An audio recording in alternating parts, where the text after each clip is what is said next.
ஓம் அமிர்தேஸ்வரி நமஹ. ஓம் நம சிவாயா. இன்னைக்கு டே 9. நம்மளுடைய குருவான ஸ்ரீமத் அமிர்தானந்தம்மை தேவி அம்மாவுக்கு நம்ம எதுக்கு தேங்க் பண்ண போகிறோம் அப்படின்னா, அம்மா ஓய்வு ஒளிச்சலின்றி வேலை செய்வாங்க. அம்மா ரெஸ்ட் எடுத்ததே கிடையாது. அம்மா தினம் தினம் தரிசனம் கொடுப்பாங்க. இப்போ கூட பாருங்கள், வெளிநாட்டுக்கு போயிட்டு அம்மா வந்த உடனே வெளிநாட்டில் நிறைய பேருக்கு தரிசனம் தான். அம்மா 24 மணி நேரம் 48 மணி நேரம்லாம் கூட தரிசனம் கொடுத்துருக்காங்க வெளிநாட்டில்.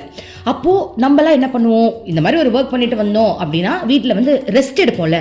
ஆனால் அம்மா மகான். அம்மாவுக்கு ரெஸ்டே கிடையாது பாருங்கள். ஃப்ளைட்டில் இருந்து இறங்கி எல்லாரும் சொல்லிட்டாங்க, அம்மா ஆசிரமத்துக்கு வந்த உடனே எல்லாரும் சொல்லிட்டாங்க, அம்மா இன்னைக்கு நீங்கள் ரெஸ்ட் எடுங்க, தரிசனத்துக்கு வர வேணான்னு சொல்லியிருக்காங்க. ஆனால் அந்த தாய் உள்ளம் குழந்தைங்களை பார்க்க தவிக்குது பாருங்க. அதாவது ஆசிரமத்தில் இருக்கிறவங்களுக்கும் அம்மாவை பார்க்கணும்னு ஆசை. ஏன்னா 2 மாதம் ஆச்சு அம்மாவை பார்த்து.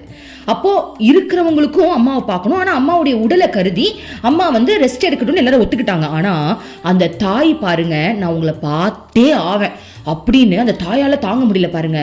ரூமுக்குள்ள போயிட்டு எப்பவுமே ஈவினிங் அம்மா 4 மணிக்கு வருவாங்க தரிசனத்துக்கு. யாருக்குமே தெரியாதான் அம்மா இன்னைக்கு தரிசனத்துக்கு வருவாங்கன்னு. பெரிய பெரிய சுவாமிஜிக்கு கூட தெரியாதான். எல்லாரும் பஜனையில உட்காந்துட்டாங்க, அம்மா வரமாட்டாங்க கன்ஃபார்ம் பண்ணி உட்காந்துருக்காங்க, அம்மா ரெஸ்ட் எடுக்கணும்ட்டு.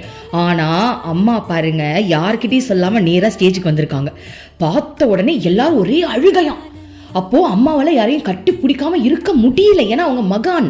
அம்மா அந்த உடம்புல வாழ்றவங்க கிடையாது, அவங்க நம்ம உள்ளத்துல வாழ்றவங்க. அப்போ நம்ம உள்ளம் அம்மாக்காக தவிக்குது, ஏங்குது இல்லையா? அப்போ அதுக்கு அம்மாக்கு அது தெரியுது இல்லையா? அப்போ நம்மளுடைய உள்ளம் அவளுக்காக ஏங்க, அவளுடைய உள்ளம் நமக்காக ஏங்க.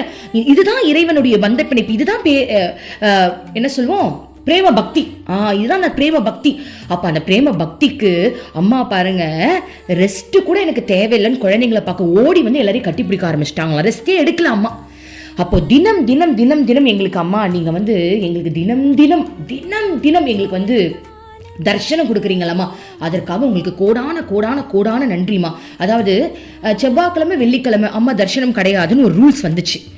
அப்போ ஏன்னா அம்மாவுக்கு ரெஸ்ட் வேணும் அம்மாவோட ஹெல்த்துக்காக. ஆனாலும் ஒருத்தர் அம்மாவை பார்க்கணும்னு தெரியாம செவ்வாய்க்கிழமை வந்துட்டாலும் வெள்ளிக்கிழமை தெரியாம அம்மா கிட்ட போயிட்டாலோ, இது வரைக்கும் சொல்றேன், நிறைய பேர் என்கிட்ட கால் பண்ணி சொல்லியிருக்காங்க, எனக்கு தர்ஷனம் கிடையாதுன்னு சொல்றாங்க, பட் நான் வந்துட்டேன். ஆனா அம்மாவுடைய உள்ளம் தாங்காது. இவங்க எந்த ஆர்வத்தோட அம்மாவை பார்க்க வந்தாங்களோ அதை விட அதிகமான ஆர்வத்தோட அம்மா அவங்களை கட்டி பிடிக்கணும்னு ஆவலோட இருப்பாங்க. ஏன்னா அதுதான் தாய் உள்ளம். படைச்சதே அவதானே, பெத்ததே அவதானே. ஸோ அம்மாவுக்கு அப்படி ஒரு கருணை உள்ளம். அம்மா தினம் தினம் எங்களை நீங்க கட்டி பிடிச்சி எங்களை எங்களுக்கு தரிசனம் கொடுத்துட்டு இருக்கீங்களம்மா, அதற்காக உங்களுக்கு கோடான கோடி நன்றிம்மா. நன்றியால் அதை முடிச்சிடவே முடியாதுமா. என்ன பண்ணுறதுனே தெரிலம்மா. நீங்கள் எங்களுக்கு கருவியாக பயன்படுத்தி என்ன பண்ணணுமோ பண்ணுங்கம்மா. ஓம் அமிர்தேஸ்வரி நமஹ. ஓம் நம சிவாயா.